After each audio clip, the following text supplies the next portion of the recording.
نحمدہ و نصلی علی رسولہ الکریم۔ ہر ملازم کے لیے، ہر اجرت پر کام کرنے والے کے لیے دوسری جو چیز جو بہت ضروری ہے وہ خدمت خلق کا جذبہ ہے۔ خدمت خلق یہ بہت بڑی عبادت ہے، بہت بڑی عبادت ہے۔ اسی عبادت کے لیے اللہ تبارک و تعالیٰ نے انسان کو پیدا کیا ہے۔ وما خلقت الجن والانس الا لیعبدون۔ حضرت امام راضی رحمۃ اللہ علیہ فرماتے ہیں وہ کون سی عبادت ہے جس کے لیے انسان کو پیدا کیا گیا ہے؟ وہ یہ عبادت ہے کہ یہ اپنے رب کو پہچانے، اپنے رب کی عظمت کو پہچانے، اپنے رب کی شان کو پہچانے، اپنے رب کے حکم کو پہچانے، اپنے رب کے حکم کو پورا کرے، ہر حال میں پورا کرے، اور رب کی جو مخلوق ہے اس کی خدمت کرے۔ اس لیے انس و جن کو پیدا کیا گیا ہے، خدمت خلق کے لیے۔ خدمت خلق یہ بہت بڑی عبادت ہے، بہت بڑی عبادت ہے۔ آپ نے فرمایا میں پورا رمضان مسجد حرام میں، بیت اللہ شریف میں اعتکاف بیٹھوں، میں اپنا آپ نے فرمایا میں پورا رمضان بیت اللہ شریف میں اعتکاف بیٹھوں، یہ کتنی بڑی نیکی ہے۔ اس سے بڑی نیکی ایک ضرورت مند مسلمان کی ضرورت کو پورا کر دینا ہے۔ 10 سال کے اعتکاف سے افضل ہے۔ حضرت ابن عباس رضی اللہ تعالیٰ عنہ نے فرمایا ایک مسلمان کی حاجت پورا کر دینا 10 سال کے اعتکاف سے افضل عبادت ہے۔ من کان فی حاجت اخیہ کان اللہ فی حاجتہ۔ آپ دوسروں کی حاجتیں پوری کرتے رہیں، اللہ دنیا آخرت میں آپ کی حاجتوں کو پورا کرتے رہیں گے۔ تو خدمت خلق یہ ایک بہت بڑی عبادت ہے، بہت بڑی عبادت ہے۔ مشکات شریف میں آتا ہے ایک شہادت ایسی نیکی ہے جو خدمت سے بڑھ جاتی ہے۔ شہادت کے علاوہ کوئی بھی نیکی ہے وہ خدمت سے بڑی نہیں ہے۔ خدمت بہت بڑی عبادت ہے۔ اللہ تبارک و تعالیٰ نے اپنے محبوب صلی اللہ علیہ وسلم کو نبوت عطا فرمائی، ایک آپ کے اخلاص کی وجہ سے، اور ایک آپ کے اندر جو خدمت خلق کا جذبہ تھا۔ تکسب المعدومہ وتحمل الکل وتعین علی نوائب الحق۔ آپ کے اندر جو خدمت خلق کا جذبہ تھا،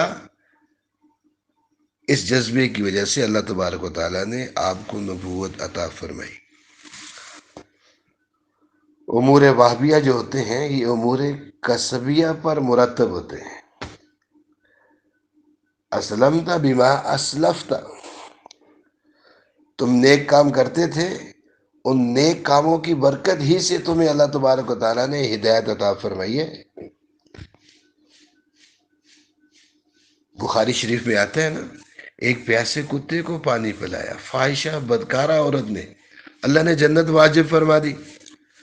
تو کتے کی حاجت پوری کرنے پر جنت واجب ہو جائے، کتے کی خدمت کرنے پر جنت واجب ہو جائے، تو اشرف المخلوقات، اللہ کا بندہ، اللہ کے محبوب صلی اللہ علیہ وسلم کا امتی، اگر ہم اس کی خدمت کریں گے، اللہ دنیا آخرت میں ہمیں کتنا نوازیں گے ہم سوچ بھی نہیں سکتے۔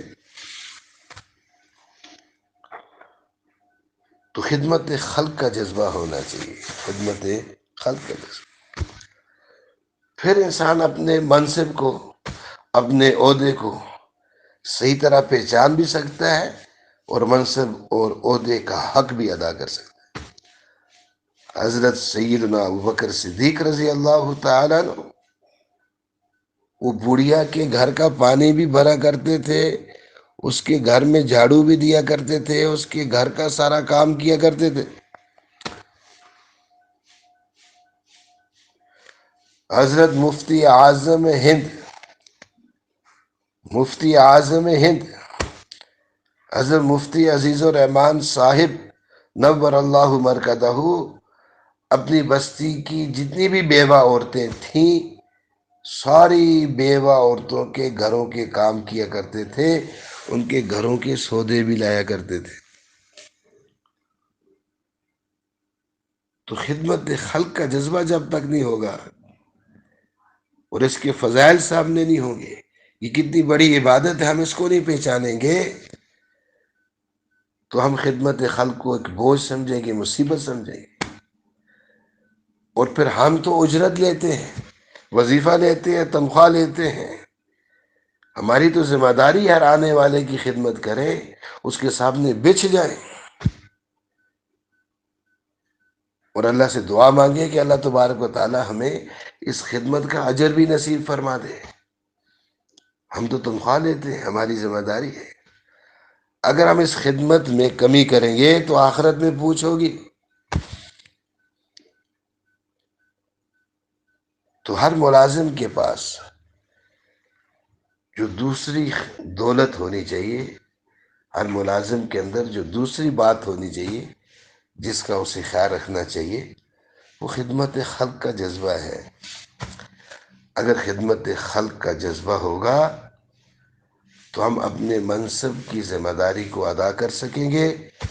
جب منصب کی ذمہ داری ادا ہوگی ہماری روزی حلال ہوگی، ہمارا رزق پاک ہوگا، صاف ہوگا۔ رزق صاف ہو، پاک ہو تو دنیا بھی صاف پاک ہوتی ہے، موت بھی صاف پاک ہوتی ہے، قبر بھی صاف اور پاک ہوتی ہے۔ اللہ تعالی ہم سب کو اس کی توفیق عطا فرمائے۔